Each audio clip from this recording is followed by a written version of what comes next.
نا ست، کسی بھی چیز کا عرق نکال لینا، تو یہ مٹی کا جو ستو ہے بالکل اس کا جو ایبسٹریکٹ ہے،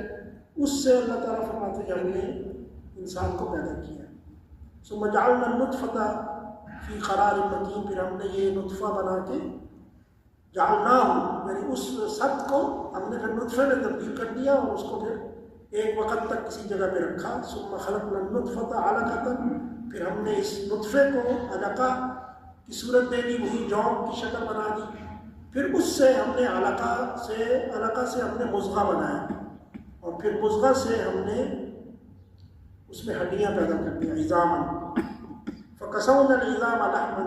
اور پھر اس کے بعد ہم نے ان ہڈیوں کو گوشت چڑھا دیا۔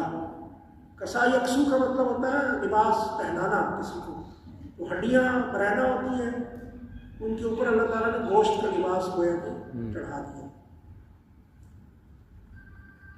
ثم انشأناه خلقا آخر، پھر اس کے بعد ہم نے اس کو ایک بالکل نئی تخلیق دے کے اور پیدا کر دیا۔ نئی تخلیق کا مطلب یہ ہے کہ انسان نما شکل بنا دی اس کی، اور اس پہ عقل ڈال دی،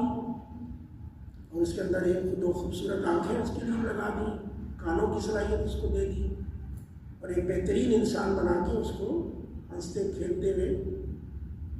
اس کو نکال دیا۔ فتبارک اللہ احسن الخالقین، اللہ تعالیٰ بہت بابرکت ہے کہ جو پیدا کرنے والوں میں سب سے بہتر پیدا کرتا ہے، یعنی ماسٹر کریٹر ہے اللہ تعالیٰ۔ ثم انکم بعد ذلک لمیتون، پھر تم اس کے بعد مر جاؤ گے، اور پھر تم قیامت کے دن دوبارہ اٹھائے جاؤ